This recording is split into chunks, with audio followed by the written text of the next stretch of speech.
Franck Ferrand nous parle de son nouveau livre. Vous aimez Au cœur de l'histoire sur Europe 1, alors ce message est pour vous. Parmi les grands récits de l'émission, j'ai choisi mes préférés et j'en ai fait un livre. Des pharaons aux cosmonautes, voici 30 aventures inoubliables des personnages hors du commun. Avec en cadeau, un CD de 4 histoires inédites. Au cœur de l'histoire, aux éditions Flammarion. Franck Ferrand sur Europe 1, au cœur de l'histoire. Compte tenu de l'actualité, nous vous retrouvons Franck sur Europe 1, cependant avec un petit peu de retard. Bonjour. Oui, bonjour Julia. Nous allons essayer de vous changer un peu les idées en vous parlant de belles choses et de belles personnes. Jusqu'au 1er juillet se tient à Paris au musée Marmottan la première rétrospective jamais consacrée à l'œuvre de Berthe Morisot, l'un des plus grands peintres féminins de l'histoire. Alors après Rosa Bonheur, il y a 15 jours, oui. Franck, vous choisissez aujourd'hui de parler de cette artiste en robe et cheveux longs, n'est-ce pas? Il s'agit de Berthe Morisot. Mais oui, il y a très peu de femmes parmi les grands peintres et c'est une chance que le musée Marmottan nous offre cette exposition en ce moment. Berthe Morisot aura été finalement la seule femme impressionniste. Elle aura aussi été le modèle, l'amie d'Édouard Manet avant d'épouser son frère Eugène et de donner naissance à la célèbre Julie Manet. Julie Manet qui était la grand-tante de votre invité Jean-Marie Roard. Et oui, nous sommes toujours en effet, vous savez, nous sommes dans cette semaine spéciale en compagnie des descendants de grands personnages. De l'académicien Jean-Marie Roard, je rappellerai d'emblée qu'il est certes apparenté à Berthe Morisot, mais surtout issu d'une incroyable dynastie d'artistes, de mécènes, de collectionneurs. La galaxie des Roard revient illuminer Paris, titrait Le Figaro il y a quelques jours. Autant dire qu'aujourd'hui, nous recevons une étoile.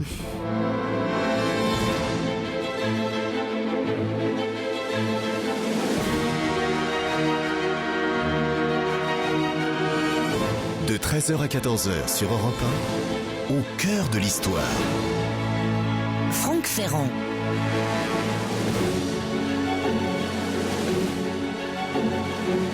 La belle biographie que Dominique Bonnat consacre à Berthe Morisot sous un titre à la Gaston Leroux, Le secret de la dame en noir, ce beau récit commence par une évocation du portrait de Berthe par Édouard Manet, portrait dit au bouquet de violettes. C'est un des clous du musée d'Orsay. Je vous lis la description que nous donne Dominique Bonnat. C'est une femme en noir, le chapeau dont les rubans s'enroulent autour de son long col de cygne et la robe à peine échancrée sur sa peau mate ont l'éclat lustré des ailes du corbeau. Le noir a coloré les yeux sans pour autant effacer leur reflet d'or. Le regard qu'il porte sur la vie est mordoré et chaud, étranger à tout cet attirail funèbre que la femme arbore avec élégance et désinvolture. Un linge blanc transparaît sous le corsage, laissant un triangle de peau nue, tandis que les cheveux châtains en désordre, pleins de mèches rebelles, s'échappent du chapeau. La bouche, aux lèvres charnues, ébauche une petite moue mi-câline, mi-boudeuse. Le teint doré, comme le fond des yeux, évoque le soleil, l'Espagne. On ne sait quel passé à Tolède ou à Cordoue. Sur sa poitrine, au lieu d'un bijou, elle porte un bouquet de violettes. Eh bien, figurez-vous que ce tableau est une énigme. Lorsque Manet le peint en 1872, Berthe Morisot, qui est peintre elle-même et qui appartient à ce groupe qu'on va appeler très bientôt les impressionnistes, Berthe a déjà posé pour lui à 7 reprises. Après le portrait au bouquet de violettes, elle posera encore 3 fois pour lui. Berthe Morisot étendue, Berthe Morisot en chapeau de deuil à long voile et Berthe Morisot tenant un éventail. 14 portraits en tout si l'on compte une aquarelle et 2 lithographies. Berthe Morisot est sans conteste le premier modèle de Manet. Or, contrairement au modèle professionnel que l'on fait venir à l'occasion, qu'on paie 10 francs la séance, Berthe appartient à la grande bourgeoisie. Elle n'a pas du tout besoin de cela pour vivre. 2 ans après les violettes, elle va même épouser Eugène Manet, le frère d'Édouard. Alors, pourquoi cette dame du monde, par ailleurs, tellement libre et affranchie, vient-elle jouer les modèles chez Manet? Dominique Bonnat pose la question.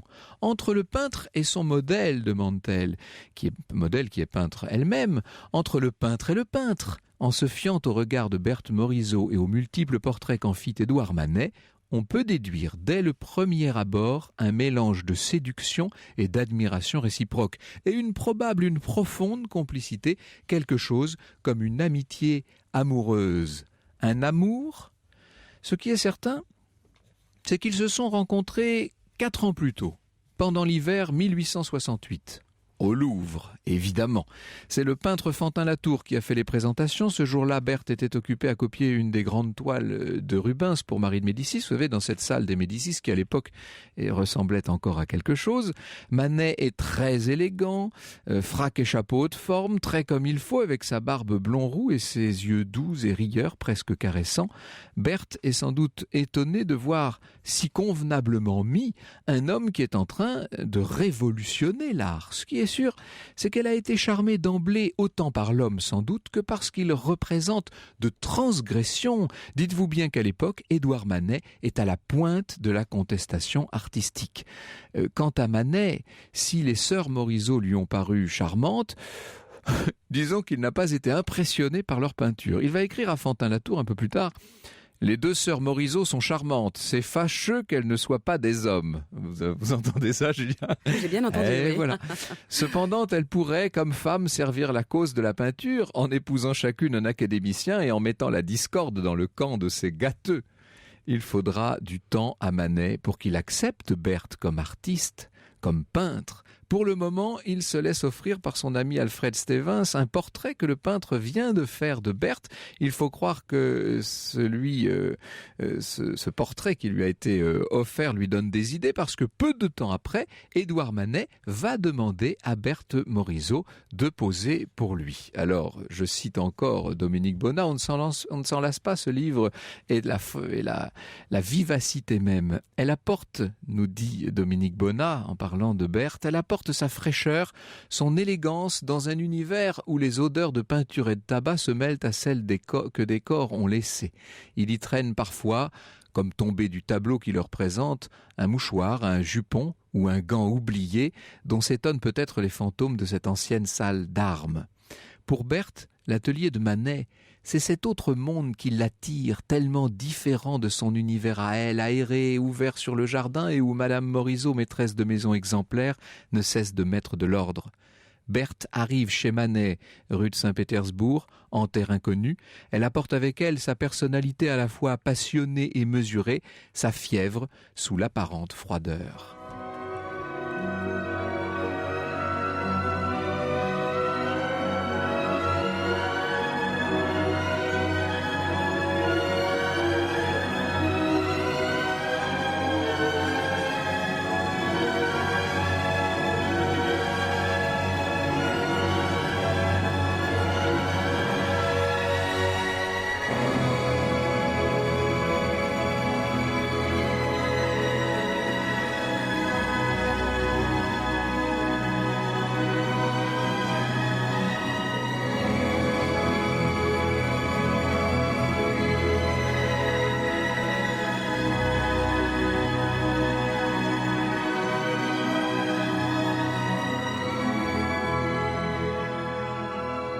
La mort d'Iseult, extrait de Tristan et Iseult, opéra de Richard Wagner. Et oui, c'est le soutien orchestral de ce Isoldes Liebestod, chant d'amour à mort exactement de Wagner. On est bien dans l'ambiance et dans cette époque. Alors Dominique Bonnat, ce secret de la Dame en noir dont vous parlez, c'est un secret épistolaire. Car si actuellement encore existe un grand nombre de lettres reçues et envoyées par Berthe Morisot, toute la partie de la correspondance avec Édouard Manet a purement et simplement disparu. Oui, c'est vrai qu'on a aujourd'hui encore beaucoup de lettres de Berthe Morisot. On peut aller consulter au musée Marmottan à Paris. Elle a écrit absolument à tous les impressionnistes, qui étaient ses grands amis, qui étaient Degas, Renoir. Elle a écrit à Mallarmé. Mais avec Édouard Manet, il y a seulement 4 petits messages très officiels où il s'appelle Madame et Monsieur. Donc on peut dire que la correspondance est vraiment minimale. Mais elle reste là néanmoins un peu justement comme une énigme, comme une trace de ce qui a pu être la véritable histoire de Manet et de Berthe Morisot. Histoire qui se tisse au secret d'un atelier, effectivement de la rue Saint-Pétersbourg. Au moment où Manet peint ses grands tableaux, il y a aussi les 11 portraits de Berthe Morisot. Sur ces 11 portraits, donc 9 fois en noir et seulement 2 fois en blanc. Berthe Morisot incarnant pour lui la femme qui chante le mieux la couleur qu'il préfère et qui est ce noir, non pas funèbre, mais soyeux, voluptueux, le noir de Manet. C'est étonnant parce qu'on peut dire que la rencontre entre Berthe Morisot et Édouard Manet, c'est la rencontre de la peintre du blanc et du peintre des noirs. Oui, parce que c'est vrai que Berthe aime les tons pastels, et parmi ces tons pastels, elle a une sorte d'obsession pour le blanc, blanc plumage de cygne sur l'eau d'un lac, c'est là qu'elle est la plus grande. Il y a évidemment à travers ces deux personnages toute une galaxie pour le coup d'artistes. Il y a tout un milieu que j'aimerais que nous explorions ensemble maintenant. Berthe Morisot n'est pour nous qu'une guide cet après-midi à travers un très beau Paris, ce Paris très cultivé, ce Paris intellectuel si j'ose l'anachronisme de l'époque impressionniste. Jusqu'à 14h sur Europe 1. Plongez au cœur de l'histoire avec Franck Ferrand. Nous vous retrouvons, Franck, avec vos invités aujourd'hui sur Europe 1, Dominique Bonnat, qui est biographe et romancière, et Jean-Marie Roire de l'Académie française, arrière-petit-neveu de Berthe Morisot. Et oui, Jean-Marie Roire, dans ses souvenirs intitulés « Une jeunesse à l'ombre des Lumières », ça c'est vraiment palpitant. Nous avons de bons livres aujourd'hui, je le souligne. Ce sont des conseils de lecture que nous vous donnons, et non pas seulement des illustrations. Jean-Marie Roire évoque bien sûr le Trocadéro, le quartier de Berthe Morisot, écrit-il, le cimetière de Passy où elle repose avec son mari Eugène Manet, donc le frère d'Édouard, vous avez bien compris, dans le même caveau que son beau-frère Édouard Manet. Un peu plus loin, vers l'avenue Foch, l'ancienne rue de Villejuste, devenue, grâce à son célèbre résident, la rue Paul Valéry. Dans cette rue aux 40 habitaient mes oncles et mes cousins, écrit Jean-Marie Roire, dans un immeuble que Berthe Morisot et Eugène avaient fait construire. Leur fille, tante Julie, qui avait épousé le frère de mon grand-père, habitait le 4e étage. C'était un véritable musée consacré à Manet, à Berthe Morisot, à Degas, à Renoir. La cousine de Julie, Janie, devenue la femme de Paul Valéry, vivait à l'étage du dessous. Au 2e, le fils de Julie, mon oncle psychanalyste, recevait un certain nombre de membres de la famille, dont moi, qui venaient lui soumettre leurs perturbations mentales. Il était débordé. Au rez-de-chaussée vivaient mes cousins, dans l'appartement où Berthe Morisot avait aménagé un grand atelier très haut de plafond qui était aussi son salon, l'ambiance très gaie en apparence, éclectique, théâtrale, dissimulait des drames. Et Jean-Marie Roire d'ajouter, dans le fond de la cour, un grand atelier qui avait été celui du mari de Julie servait à entreposer la production familiale. Les soupentes, greniers, caves débordaient de toiles, de châssis dans un bric-à-brac de chevalets, de boîtes à peinture, les héritages des Manet, Édouard et Eugène, des Morisot, Berthe et Edma, puis de leurs nièces, les toiles enfin de Julie et d'Ernest, peintres l'un et l'autre, de Paul Valéry qui peignait à l'occasion, celle de mon père, de mon oncle et d'Henri, l'arrière-grand-père. Mais quel bain de culture et de peinture, on peut dire, Jean-Marie Roire, que vous êtes né au milieu des peintres. Oui, vous comprenez pourquoi. Et des toiles. Vous comprenez pourquoi j'ai fui la peinture et je me suis réfugié dans la littérature. Qui est une autre forme de peinture, ça. Voilà. C'est ce que m'a dit un jour une lectrice. Elle m'a dit, vous croyez avoir fui la peinture, mais dans vos livres, il y a surtout des portraits, des paysages. Et oui, et des couleurs. Alors, toute cette famille, en fait, extraordinaire, cette famille des Roire, à laquelle d'ailleurs David Asio, chez Fayard, vient de consacrer un grand livre qui s'appelle Le roman des Roire, la saga de 1850 à 2000, toute cette famille cultivait le souvenir d'Édouard Manet, disons-le.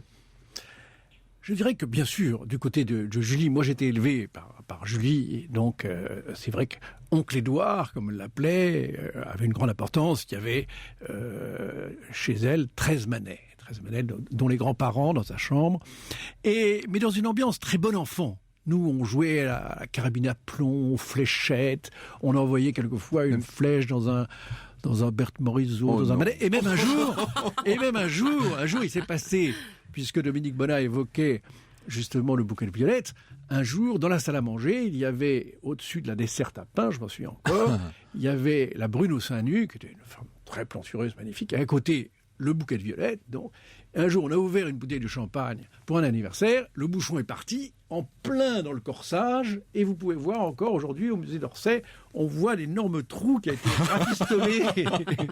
Donc c'était une ambiance si vous voulez, très d'amour artistique, et en même temps, on se disait pas, tiens, ça vaut tant, ça fait tel prix. C'était vraiment une religion de la peinture, une religion de l'art. Et en même temps, les enfants pouvaient s'épanouir, ils pouvaient jouer. Enfin, on ne disait pas, attention, ne bouge pas, ce sont des œuvres importantes. Enfin, non, il y avait ce sentiment, bien sûr, de l'attachement très profond de Julie pour son oncle et pour sa mère, parce qu'elle vouait une religion à sa mère, mais en même temps une atmosphère très bon enfant. Est-ce que vous aviez, vous, des préférences parmi tous ces grands ancêtres? Votre père lui-même était peintre, il participait de cette religion dont vous parlez, évidemment. Est-ce que Berthe Morisot occupait une place à part? Bien sûr, puisque finalement beaucoup de gens de la famille ont écrit sur Berthe Morisot. Moi, mes cousins m'ont demandé la préface du catalogue aujourd'hui, mais mon grand-père a écrit un petit livre sur Berthe Morisot. Denis, le fils de Julie, a écrit également sur Berthe Morisot. Donc c'est vrai que mais parce que c'était lié à la fois à un élément affectif, mais surtout, je crois, une admiration. C'est pas parce que quelqu'un est de sa famille qu'on ne peut pas l'admirer. Bien sûr. Et puis en plus, je dirais, et ça c'est pourquoi le livre de Dominique Bonnat était si important, il y a toujours une injustice vis-à-vis de Berthe Morisot. Donc on a en plus envie de défendre quelqu'un parce que c'est vrai que c'est pas normal qu'il n'y ait pas eu une grande exposition nationale pour Berthe Morisot, étant donné qu'elle est révérée à l'étranger, aux États-Unis. Enfin, maintenant c'est incontestable. Elle fait partie des grands impressionnistes, incontestablement. Alors, il y a une exposition à Lille, il y a une exposition à Martigny, en Suisse, mais Paris ne s'est pas, à mon avis, a été injuste avec Berthe Morisot. Et bien voilà qui est réparé maintenant. Voilà, maintenant c'est réparé grâce à l'exposition de Marmottan. Il faut aller au musée Marmottan voir cette grande rétrospective Berthe Morisot. Alors, si l'on devait définir, c'est toujours un peu difficile à la radio, mais en même temps c'est un défi intéressant à relever, si on devait définir cette peinture Dominique Bonnat, par quel mot pourrait-on la faire voir à nos auditeurs? On est dans un impressionnisme qui reste quand même assez, j'ai envie de dire, à mi-chemin entre Manet et Monet. On est encore très figuratif avec une touche assez vive, des couleurs plutôt pâles, une luminosité tout simplement incomparable. C'est vraiment le mot qui vient, c'est-à-dire c'est une artiste de la lumière. Tout est lumière chez Berthe Morisot, à travers les sujets les plus simples, parce qu'elle peint toujours des jeunes filles, des enfants, des femmes, mais toujours dans un âge jeune. Mais à travers tous ces modèles, c'est toujours cette lumière particulière qui est la sienne, qui est une translucidité. On a dit très souvent que qu'elle avait le génie de l'aquarelle. Elle peint même les huiles comme si c'était de la peinture à l'eau. Tout est léger chez elle et cette légèreté n'exclut pas l'émotion et la profondeur. Il y a de la force chez Berthe Morisot, Jean-Marie Roire. Il n'y a rien d'émollient. Il faudrait pas la croire mièvre. Hein. Vous avez tout à fait raison. C'est d'ailleurs le grand malentendu. Je crois que dans la mesure où il y a une joliesse, un peu une sorte de douceur de surface. Il y a une parenté avec Fragonard, mais je pense qu'il y a une force extraordinaire sous cette apparence très féminine. Et évidemment, ce qu'il y a d'extraordinaire chez elle, ce que j'ai noté dans ma préface, c'est à la fois ce caractère très, très fort et très douloureux, cette tristesse qu'il y a chez Berthe Morisot, et en même temps, cette peinture qui est la peinture du bonheur. On a l'impression qu'elle a toujours été tellement heureuse, qu'elle s'efforce d'exprimer le bonheur, et alors que sa vie a été une vie, on le voit dans sa correspondance, très douloureuse. Est-ce que sa méditation, dans le sens lumineux que peut avoir le terme, était somme toute réservée à la peinture? C'est possible.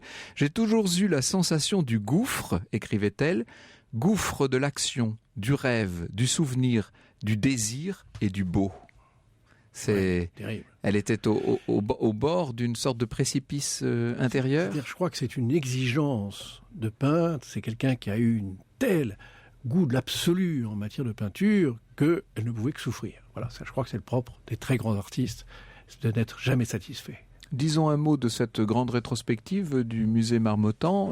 On voit tout Berthe Morisot, Dominique Bonnat? On voit beaucoup de Berthe Morisot, on ne voit pas tout, parce qu'elle a peint bien d'autres toiles qui restent secrètes dans des collections privées pour la plupart, mais c'est une magnifique rétrospective, un peu différente de celle qui a eu lieu en l'an 2000 à Lille puis à Martigny, mais il y a à Marmottan aujourd'hui, outre la belle collection permanente qui est à Marmottan, des toiles qui sont vraiment venues du monde entier et tout particulièrement des États-Unis. Nous retrouvons Berthe Morisot et les impressionnistes et la famille Roire et tout cet univers extraordinaire dans un instant. Franck Ferrand sur Europe 1, au cœur de l'histoire. Et nous nous intéressons aujourd'hui sur Europe 1 à Berthe Morisot, Franck. Alors, que vous commenciez, Julia, à vous y repérer dans la famille Roire ou que vous y soyez totalement perdu, vous aurez compris en tout cas qu'il s'agit d'une de ces très rares dynasties de l'art, peut-être la seule qui ait survécu en France. Comme dans le jeu bien connu des 7 familles, dans cette famille Roire, je demande les filles ou plutôt les cousines, Yvonne et Christine Roire, dont les noms ne vous disent probablement rien, mais dont vous avez forcément un jour croisé les jolis visages, puisqu'ils figurent sur l'un des plus célèbres tableaux de Renoir, Yvonne et Christine au piano. Vous savez, la toile est de 1897, vous pouvez la voir si vous passez par là, au musée de l'Orangerie, dans le jardin des Tuileries. Pour peindre ces demoiselles, Renoir s'est rendu lui-même chez leur père, le peintre et collectionneur Henri Leroll, avenue Duquesne, dans le 7e arrondissement, mais forcément, sitôt le tableau achevé, il a pris la direction de l'atelier de Renoir, où il restera jusqu'à la mort du grand homme. Quand Christine et Yvonne posent pour Renoir, l'une a 20 ans, l'autre 18, Yvonne l'aînée est assise au piano en robe blanche, Christine la cadette est en robe rouge, très rouge, elle tourne les pages de la partition. Dans un univers pétri de peinture, ces deux sœurs, disons-le, baignent dans la musique. Yvonne est la plus douée. Debussy la surnommera ma petite Mélisande. Il est vrai que sur le même piano que vous voyez là sur la toile de Renoir, Debussy jouera pour la première fois les morceaux de son Péléas et Mélisande tout juste achevés, à peine achevés même. Parmi les amis des deux sœurs, on trouve notamment Julie Manet, donc la fille de Berthe Morisot. Vous avez bien compris ça maintenant, on y arrive, parce que c'est vrai qu'il faut s'y repérer. Moi, j'ai un arbre généalogique sous les yeux, ça m'aide pas mal, je vous avoue. Cette Julie Manet avec laquelle elles se rendent au théâtre, à l'opéra, au concert, dans les musées. Beaucoup d'harmonie dans tout cela, beaucoup de bonheur, et puis une fin tragique.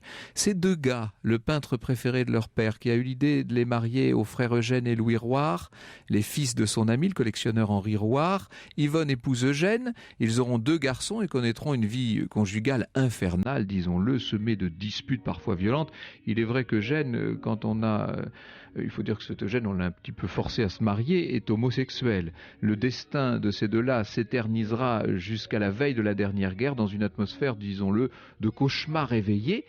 Quant à Christine, elle a épousé Louis Roire, un terrible coureur de jupons. On imagine de ce côté également les chamailleries, mais elles sont peut-être moins profondes. Elles n'empêcheront pas la naissance de 7 enfants, dont Augustin, le père de Jean-Marie Roire. Christine meurt en juillet 1941 d'un cancer. Elle avait 62 ans.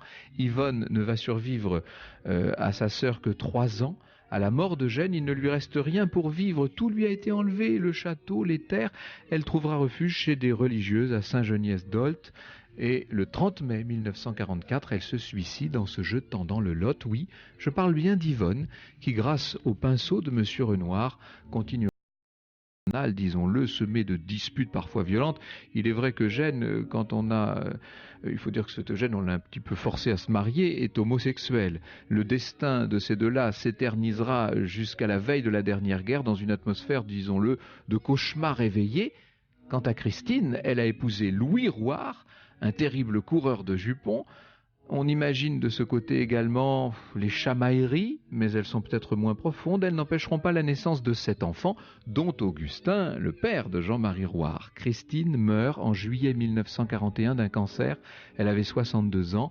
Yvonne ne va survivre à sa sœur que 3 ans. À la mort d'Eugène, il ne lui reste rien pour vivre. Tout lui a été enlevé, le château, les terres. Elle trouvera refuge chez des religieuses à Saint-Geniès-d'Olt. Et le 30 mai 1944, elle se suicide en se jetant dans le Lot. Oui, je parle bien d'Yvonne, qui grâce au pinceau de Monsieur Renoir, continue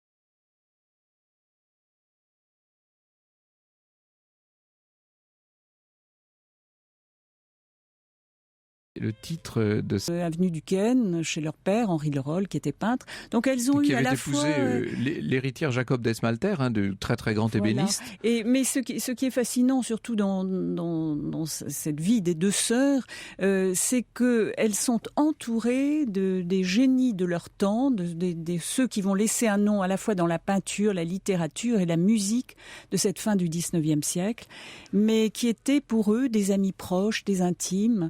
J'écoutais Nathalie Dessay et en même temps j'avais un peu l'impression que c'était Yvonne qui chantait, puisque elle avait une voix de rossignol, un peu cette voix de Nathalie Dessay qui est merveilleuse. C'était le but, alors c'est tant mieux si ça a marché. Elle chantait avec Debussy, elle jouait du piano avec lui sur ce piano que Renoir a peint.